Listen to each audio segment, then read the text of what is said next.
Arrependimento. Leonard Ravenhill.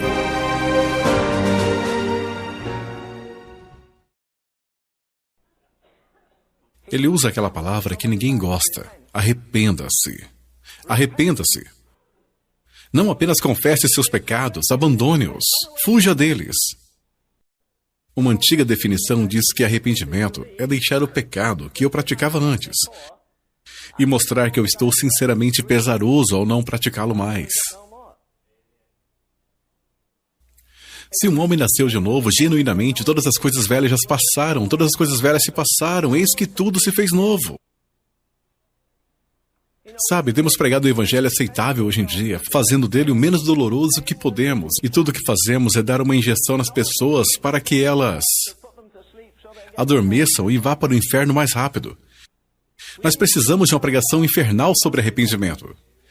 Se qualquer homem, em qualquer lugar, em qualquer momento estiver em Cristo, ele pode ser o mais torto, pervertido, carnal, cruel, pútrido homem do mundo.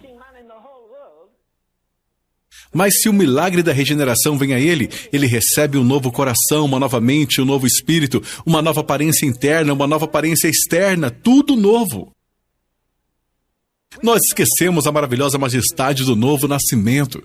As pessoas apenas acenam com a cabeça, fazem a oração do pecador e vão direto para o inferno, passando pelo corredor entre os bancos depois que inclinam suas cabeças sob o ombro do pastor. Sabe, eu duvido que 5% dos cristãos professos da América nasceram de novo. Assim como na Inglaterra. Eu fico espantado, aturdido, confuso, perplexo quando as pessoas me dizem que na América temos 75 milhões de pessoas cheias do Espírito Santo, enquanto somos a nação mais podre da terra. Por favor, assim como Deus é minha testemunha, eu acredito que milhares de pessoas comungaram neste domingo, e isto não significa quase nada para elas. Eles não pensam sobre o sangue de Cristo. Eles não pensam sobre ele ter afastado a ira de Deus. Eles não pensam que ele os resgatou da eternidade do inferno, pois se pensassem, ou eles iriam chorar de alegria ou chorar de tristeza, mas eles não choram por nada. Lembra-se quando a Escritura diz: Jerusalém, Jerusalém, que matas os profetas? Por que nós não trocamos isso e colocamos América, América? Porque matas os profetas. 3.000 estações de rádio na América atualmente transmitem alguma coisa do Evangelho. Meu país, a Inglaterra, que deu ao mundo a Bíblia, que deu ao mundo o metodismo, que deu ao mundo o exército da salvação, os 2 maiores avivamentos depois do Pentecostes, está agora tão morta quanto o dronte.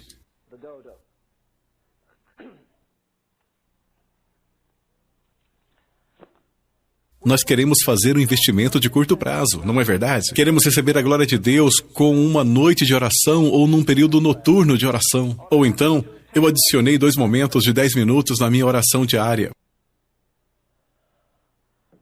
Você já se perguntou por que o escritor de Hebreus diz: ainda não resististes até o sangue, combatendo contra o pecado?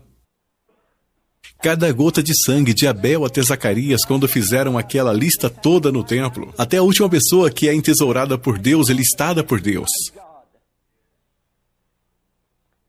E todos que foram martirizados na Rússia, até hoje, cada gota de sangue foi registrada nos céus, seja na China ou em qualquer outro lugar.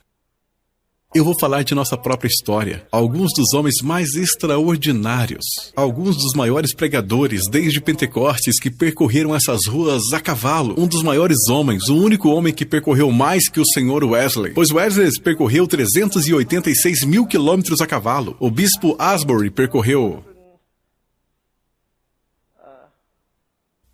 3.800.000 quilômetros, se não me engano. Excedeu Wesley de qualquer forma. Nós tivemos uma tropa de grandes homens. E quanto a Jonathan Edwards? O homem que disse: grave a eternidade em meus olhos, não prosperidade. Que Deus nos ajude. Eu tenho pena daqueles pobres homens lá de Dallas, no trono do julgamento, que estão enganando as pessoas, levando-as a buscar bem-estar e riquezas. Quando a igreja é pobre, ela é mais rica em Deus. Os abençoados apóstolos disse: eu não tenho nada, eu não tenho casa, não tenho proteção, não tenho confortos, não tenho direitos, eu não tenho nada, mas eu possuo todas as coisas. E não dizia isso como retórica ou falando docemente. Ele demonstrou que possuía todas as coisas. Ele teve poder sobre os demônios, ele teve poder sobre os mortos, ele teve poder sobre a adversidade. Ele podia regozijar na prosperidade e na adversidade, em tempo e fora de tempo. Açoitaram-no 195 vezes e ele canta aleluia. Prendem-no em uma prisão suja em Roma e ele escreve 4 de suas maiores epístolas: Filipenses, Colossenses e Efésios. Sabe, cada vez que eu vejo na TV uma mulher velhaca que fez uma fortuna apenas dizendo 4 palavras: onde está o bife? O que isso tem a ver com você, irmão Ravenhill? Escute, se eu tivesse uma igreja hoje, eu teria sobre o meu púlpito escrito essas letras maiúsculas: onde está a angústia? Deixe as pessoas irem para o inferno. Para que nos preocupar? Nós temos um lindo domingo vindo aí. Nós temos tudo planejado. Nós esquematizamos os hinos. Nós sabemos quando o coral se levantará e quando se sentará e quando o Sr. Johnny se levantará e se sentará. Quando ele estará cantando ou qualquer outra coisa. Então nós daremos ao pastor um pouco mais de tempo dessa vez. Ele terá 21 minutos ao invés de 20. Eu poderia andar de joelhos até a plataforma alguns domingos. Espero que chorando. O maior trabalho do mundo não é dirigir a Casa Branca, mas sim a casa de Deus.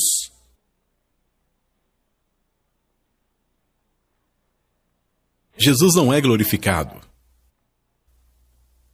Ele não é glorificado com os egoísmos na vida de tantos cristãos. Primeiro eu, depois eu e por último eu. Ele tem prioridade em tudo. Na minha vida, na minha alimentação, no meu sono. Na minha vida social, eu deixarei as pessoas de lado para passar tempo com ele? O maior dom deste lado do mundo é ser cheio, ungido e manter-se na unção do Espírito Santo de Deus. Sabe o que há de errado com a nossa geração? Eu te digo que o caminho de vida do cristão está espargida com pessoas famosas. Eu me lembro quando estava pregando na Austrália, o pastor na plataforma falou por trás de sua mão: está vendo aquele homem ali à direita, aquele homem grande e careca? Sim, você sabia que há 15 anos atrás ele foi o maior homem da Austrália? Ele tinha uma unção incrível. Era quase como se ele tivesse uma tocha em sua mão, passando por gramas secas e todos os lugares que ele ia, ele deixava cidades e povoados em chamas. Mas ele perdeu isso. Ele se envolveu com dinheiro e com algo mais. Eu acredito que o único homem nesta terra que dá ao demônio alguma irritação é um homem cheio do Espírito Santo. Eu vi Deus fazer todo tipo de milagres. Pessoas saltando da cadeira de rodas, cegos recebendo a visão enquanto orávamos, aleijados. Mas estou fora disso agora. Você pode pensar que eu careço de compaixão. Bem, você tem o direito de pensar assim. Há algo maior do que isso. O maior milagre que Deus pode fazer é pegar uma pessoa não santa, de um mundo não santo, fazer com que essa pessoa não santa se torne santa, colocá-la de volta em um mundo não santo e mantê-la santa, em meio a corruptos, perversos e uma geração pervertida. Eu passei um pouco de tempo ontem com David Wilkerson e ele disse: Len, eu cheguei à seguinte conclusão. Daqui a 5 anos, eu acho que nenhum cristão se atreverá a ter uma TV em sua casa.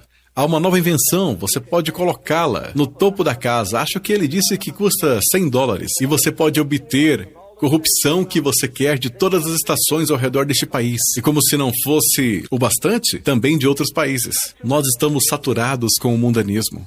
O rei da América. Sim, nós temos um rei. Te digo o nome dele. Esporte. Ele tem uma esposa. Sabe o nome dela? É entretenimento. Pense nos bilhões que eles ganham. Pense nos bilhões que vão para as empresas de esporte. Bilhões, bilhões indo para a pornografia.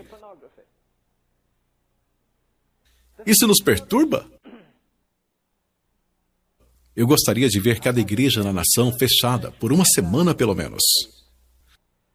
Por que eu deveria pregar para vocês?